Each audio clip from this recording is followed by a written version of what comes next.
Hi everybody. Good morning.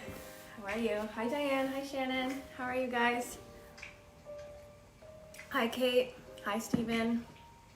Hi Bree. Hi ASL Pilates. Good morning, good morning. So I'd love to start the day with, of course, our word of the day. So what's your word today? What's a word that's going to elevate you into your highest self? Just putting on some essential oils for those interested. This is the immune one. I had it near my bed. I was like, immune system.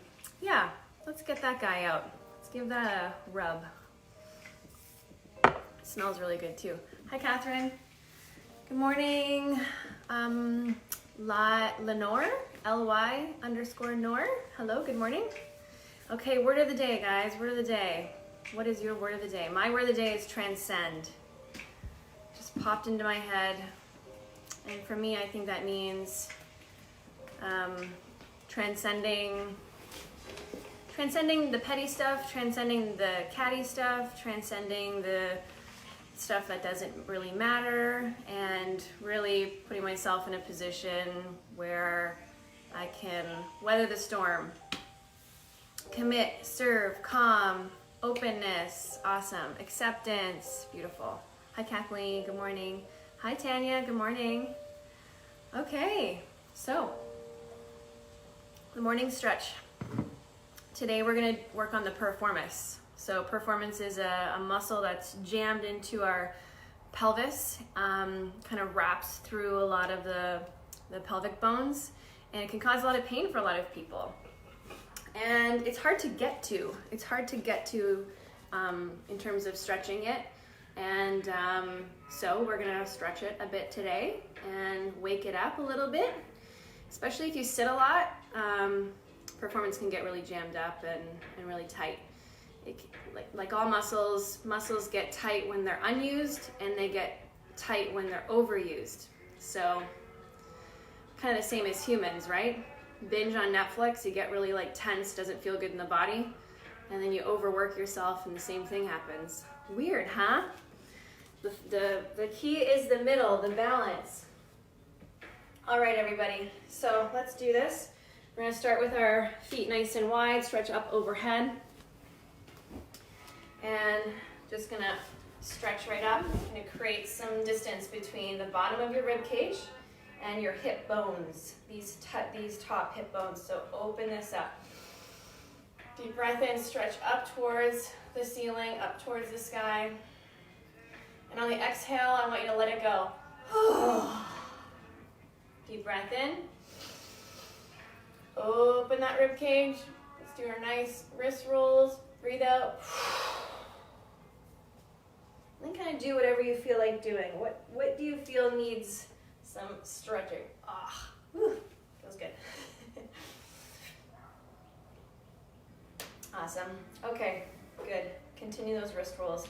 This time, why don't we do a little, you know that game that kids play, like here's the church, here's the steeple. Yeah, it just reminds me of that. Anyway, get your hands in that configuration and let's just roll them. Roll, roll, roll. So it's Saturday. What do you guys have planned? I'd love to know after we're done our stretch. What's been keeping you busy? I have gathered the intel that a lot of people are spending time baking. People who never baked before in their life are baking, which causes general concern for me as a trainer and a nutritionist and a coach.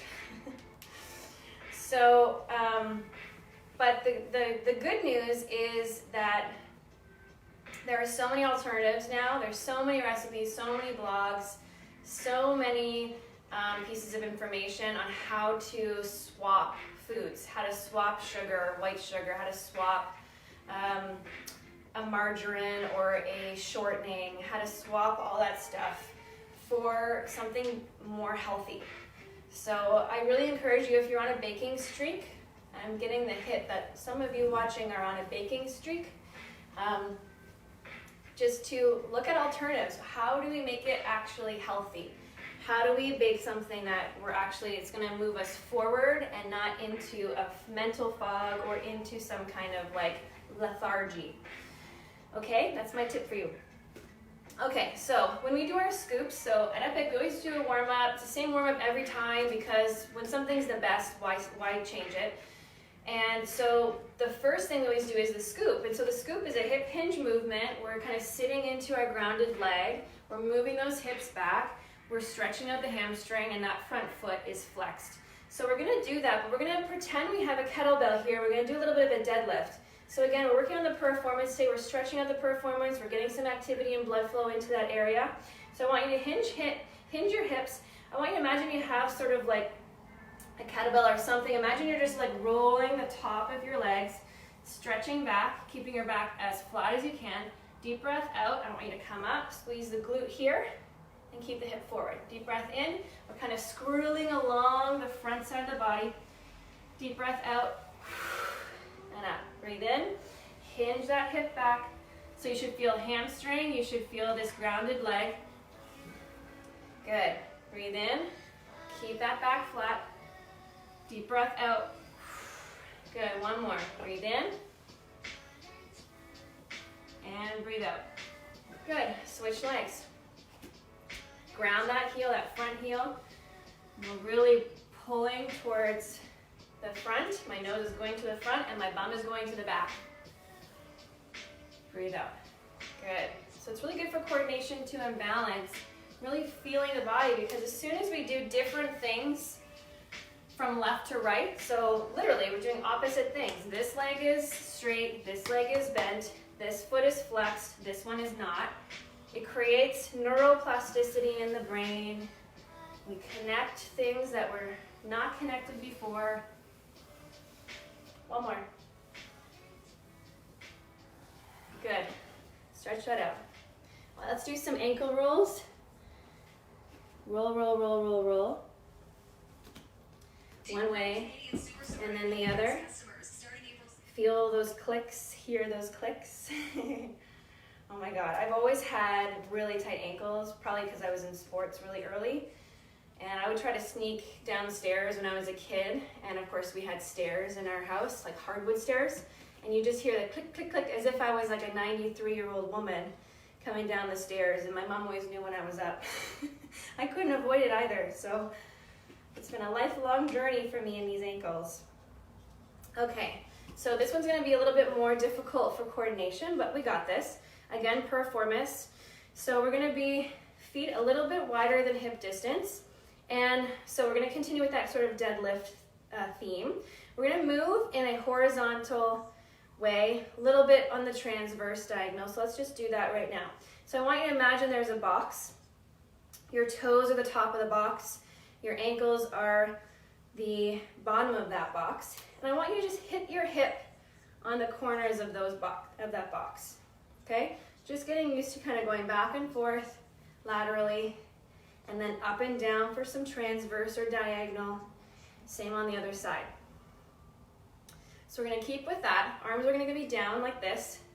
Imagine we have a kettlebell. We're going to do a transverse deadlift.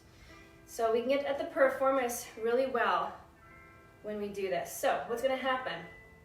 My bum is going to go back to my back left heel, and my kettlebell is going to slide along the right side of my body to my ankle and then come up. Bum goes back to the right heel.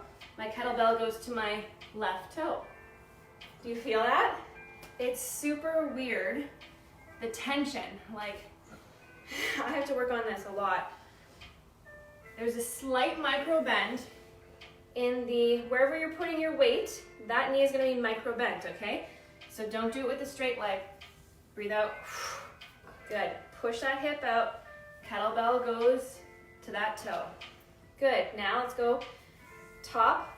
So the hip's going to the top of the toe and then along to the back part of the heel. If this doesn't feel good, you feel like, what the hell's happening right now? It's normal. Don't worry. Stick with me. Good. Try to keep your back nice and flat. But you feel that, right, in the hip? Yeah. Okay. One more. It's like we're shaving our legs or something. I'm just looking at myself here. Okay, do you feel this is opening up? I'm feeling like this is like opening up a bit. Okay, now it's starting to feel neutral. Not great, but neutral. Ay, ay, ay. One more. Oh, whew. Good. Shake it out. Okay, we're gonna do a little bit of tricep. One little exercise. I want you to find a wall, find something that you can pin your elbow on. We're going to square our hips off to the wall. We're gonna put our elbow into the wall. We're gonna square our shoulder blades off. I'm gonna touch the back of my back, or my shoulder blade, or my trap. And I'm gonna bring my head down, and I'm just gonna stretch all through here. So I'm gonna stretch the side, I'm gonna stretch the tricep, I'm gonna move around a little bit. And you wouldn't think the tricep has anything to do with the lower body, but that's like saying your mouth has nothing to do with your brain. That what you say isn't thought of first. So we have to do a full body in a specific way. And any muscle that inserts through the hip area, so the oblique runs on the opposite side, wraps the body, and guess where? It ends up. It ends up all in through here, lats, triceps. So we're just gonna swirl around a little bit. I'm sure you feel that. Here we go. Good, okay, and do whatever you feel like you need to do. Let's hug a tree, side to side. Let's open up the chest, open up. Good, let's widen up. Oh yeah, swim. All right, awesome. Okay, beautiful. Hope. The tricep, yes, Stephen, especially if you train a lot, getting that tricep, man, there's so much shit in there. If you have any shoulder issues, they're really tight in traps, really tight in the scap area. You wouldn't think that the tricep has a lot to do with it. It's not very glamorous to stretch the triceps, but there's a lot of junk in there, especially into the rotator cuff. All of those beautiful rotator cuffs, those the 4 of them, they can get really jammed up with that tricep. Okay, you ready for your morning prompt? So those who are watching who are new, we just did our Piriformis 5-minute morning stretch, and we put our word of the day in the comments, the word that's gonna push us to be our most elevated self. And now we're doing our morning prompt. So one of our prompts on our Epic Life Daily Planner is it asks us the question every day under life and under work, this question, which is, what would I procrastinate today? So I'm of the belief that whatever we're procrastinating is the thing that we're probably procrastinating because it's the most complicated, it's the one that we don't have an answer to yet, it's something that requires 100% of our attention, we're procrastinating it because we don't feel like it, it's tough. And it might be something really simple, like calling your mother, or maybe it's sweeping the balcony, or doing a bit of organizing in the garage, or you're procrastinating meal prep. So it doesn't mean it's a complicated task. You're not trying to figure out how we can get on Mars, but it's difficult for us in some way. And maybe our feelings are blocking it, or we don't have the right tools, or it's complicated. So my prompt for you this morning is, what are you procrastinating today that you really wanted to do? Maybe you were thinking about Saturday morning all week, and you are here now. It is now Saturday. It's a work-free day for the most part for most of us. So what are you procrastinating? What's something that you really want to do for yourself? How can you advocate for yourself? What would you procrastinate? And it's not always something that requires action or work. Some of us procrastinate resting. Some of us procrastinate doing nothing. Some of us procrastinate doing things for ourselves that actually feel good, having a bath, who knows, calling a grandmother, writing in a journal, meditation. These are things that aren't really, ambitious, in the traditional sense, but we procrastinate them for whatever reason. So my prompt for you this morning is, what are you procrastinating? What would you procrastinate today and leave till tomorrow? And can we do it first thing this morning? okay? Thanks so much for joining me this morning. I love seeing all your faces in here. Please spread the news. Please, if you can, share this even just right now. Just screenshot it if you're on Instagram and just say what you're doing every day and let people in on it. There's so many people who aren't doing well, guys, and a lot of people who you wouldn't think. A lot of strong people, a lot of people you think you don't have to check up on, a lot of people who seemingly always have it together, who are always dealing with challenge head first. This might be something that they just are gonna break a bit around, and so giving them a resource, giving them this 5-minute morning stretch, having something that you guys can do together, sharing it amongst your groups, whether you're in a mom group, whether you're in a training group, whether you play euchre on the weekends, whatever, but sharing this in there and giving someone a resource. So many people have written to me how this has been an anchor in their life, and they look forward to waking up and just starting their day with this. So please spread the news, and those of you who have done that already, thank you so much. My goal is just to impact as many people as possible and spread some good vibes. So, and get our body in a good position and our mind. So thanks again. We'll see you tomorrow. Have a beautiful, beautiful day. And yeah, I'm with you, okay? Love ya, bye.